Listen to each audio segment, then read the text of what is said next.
All right, guys, welcome back to Kinfolk Farm. I'm down here. I got my niece Destiny with me. We're down here playing with the ducks a little this morning. It's cooled off. We had a huge storm come through yesterday, and it has cooled off a lot. She said she's freezing. It's a little chilly. I'm gonna have to go to work here in just a minute.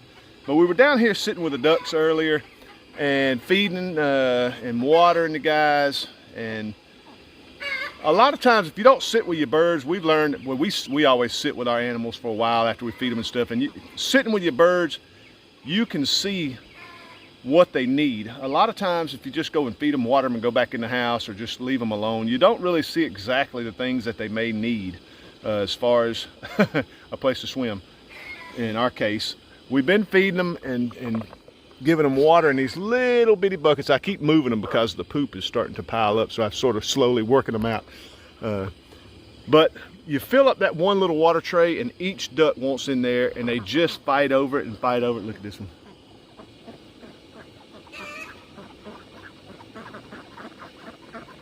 Come on in, but they are dying to get in some water and play around.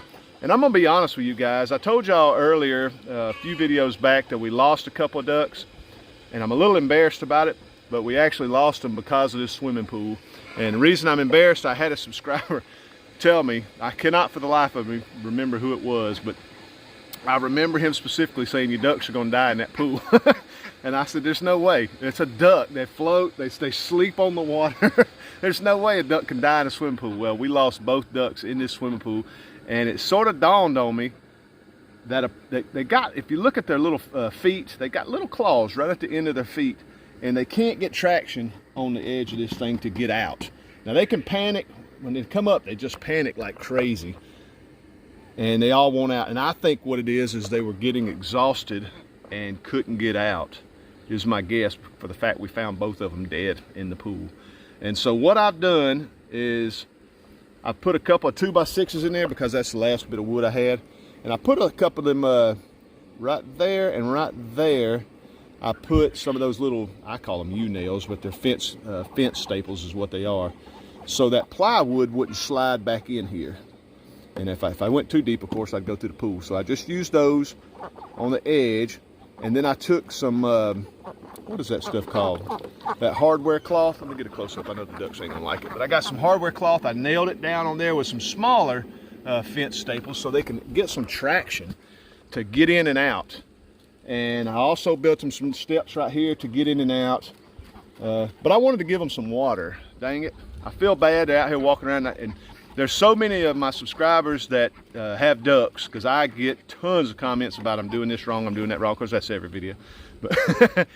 But, I get a lot of tips from the duck guys and gals, and some say I need water, some say I don't need water, and I don't know.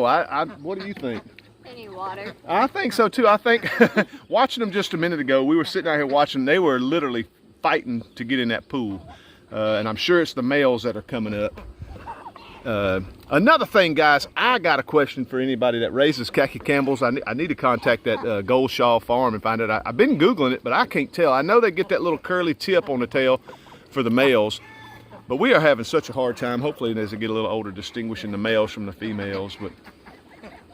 But we just love the ducks. They're so much fun, and I just know they need some water. So we came out here this morning and built them a little thing so they can get in and out, hopefully. I'm scared to move and cut the water off. I want to see them get in it. Here goes one. They want in so bad. And see, they can get some traction on that hardware cloth. When we had this last time, the board would slide in the water, and also they couldn't get traction on that board. Let me see if I can zoom in a little bit. Every little move you make, you can see they got little claws right at the tip of their feet. And they just could not get traction getting out. So we're still with 17 birds. We haven't lost any more. I don't know where my geese are over there laying down.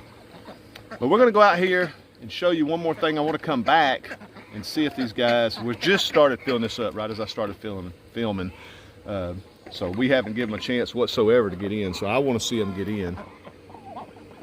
And leave me some comments at the end of the video. Tell me that I'm doing right. Build my confidence up. But we haven't lost any more birds, but I think this will work a lot better. I think this will work a lot better. It just seems like it'd be so much easier. I was going to get some of that indoor-outdoor carpet and put on there, and I went looking. We got a little scrap heap back behind the shed. We just got tons of junk, and I said, it's got to be something back there. I found a little small roll of hardware cloth, and I said, that's going to work perfect. But let me go show you guys one more thing, so stick around for just a quick second. All right, we have walked. The ducks are right up there. I don't know if you see, they're all around it. I can see, I know y'all can't see, they're tearing that pool up now. Do you see them splashing around? I wished I'd left to go. I told her, I said, I should have put a GoPro up there, dang it. But we'll do that. We got some big plans for Saturday. So in a couple of videos, be ready. Saturday's gonna be fun.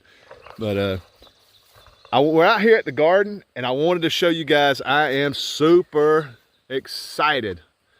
I'm hoping this camera pick it up. Look right there. Yay. See my little corns? I have been stressed out. Y'all can't see them all that good on the camera, I know. But we got the prettiest little rose coming up there, about 1 inch tall. I've been coming out here every day. I come out here every day to see if I see something. And finally, that rain we had last night, I don't know if that set them off or not, but you can just see them pretty little rose. There's some right down there coming up. Look, I know my finger's gonna be giant in this camera, but I ain't gonna, but they are just everywhere. All them little corns are coming up. So thanks everybody for all your corn tips, telling me to be patient, because I don't have a lot of patience. I'm too hyper. I don't have a lot of patience. Thanks, Bumblebee Junction. Go check out Bumblebee Junction, guys, if you want to learn how to grow this stuff. He's been so nice. They've been commenting and stuff and telling me some things that I should be doing out here. So super excited about that, or thankful for that. But I think we're going to fertilize it again. They said when it gets up about 18 inches, I'm just going to follow. He put out a video about a year ago at Bumblebee Junction, and tells you how to grow this stuff from step one to harvesting. And they have harvesting videos too, and processing videos, everything. But I'm just going to follow their lead on it. I got to put up some more deer protection. I've got to go from here down to here. This is a corner, you can't rotate, and then back to here. And then I'll put up some more down here. Not really protection, just deterrent. I've even looked into getting some of those solar motion lights. And we're gonna hang some CDs and stuff out here. We're gonna really trick it out. Look like a disco, because the deer come out of here. There's not really any deer in here. Just behind there's the lake, and it's all swamp. It's just the lake all from here all the way back. So the deer, and then their house is right just on the other side of the woods. So the deer mostly come from this telephone pole all back through here. And then of course you got the guest house right here. But they mostly come from in here, and they come out here regularly. But you cold?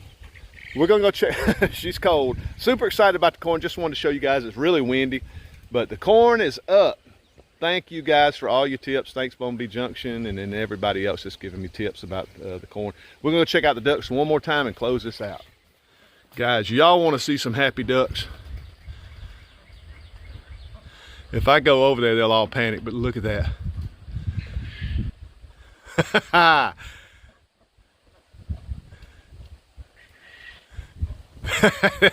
I'm telling you, you could sit out here in a chair with a cup of coffee. I could sit out here and watch these guys all morning. This is what it's all about right here. Look at that. They are happy. Yeah, they need that water. They sure did. I can't see it. Look out. I'm waiting for the geese to get in there. I hope they get Yeah, in there. they will. They out there getting some grass. Well, guys, those we went over there and they spooked out, of course, and the plywood actually floated up. We found that when we got over there, the plywood had floated up on the backside. So I took one of those rocks over there, one of those big stepping stones, and put on the bottom of it to hold it down. So I think the test run is over, and we got them right where we want them. They are pruning like I've never seen them prune before. I am so happy to see that. They are just doing so good. They're so fun to watch. But guys, I want to say how much I appreciate you guys subscribing to my channel, watching all my videos, and commenting about the things we do. And again, I know it's windy, it may be messing up the camera, but again, if you guys know the difference between the males and the females, give me a little heads up. I know it may be a little young, maybe a little too early, but we got some that's getting the curly tail. I think we've seen 2 that's getting that curly tail that they get from the mallard part of the breed. But we're excited to see how many males and females we got. We can't tell one from the other, but they've been a lot of fun. And if you guys are asked, would think to say, hey, do you recommend getting ducks? Yeah, she likes them, I guess. You like them? Yeah. I like them too. They're a lot of fun. They are a mess, and we keep slowly moving everything away from this pen. We keep moving everything out further and further for the fact that they poop like crazy. And we just keep adding straw in here, and eventually we'll go in here. Once it gets up a few inches, we'll go in here with a pitchfork and we'll just compost all that. We've dealt with that stuff with the quail and chickens for years. That's no problem. But I would recommend getting ducks. They're a heck of a lot of fun. If you got kids love them. And I've always heard you can train them. Look at these guys go. I've always heard you can train them and all that, but we just don't have enough time to get out here and mess with them that much. We work so much, but they are happy. But guys, thanks again. Love y'all to death. Hit that subscribe button if you're not a subscriber. If you are, thanks again. We love y'all to death. We'll see y'all on the next video.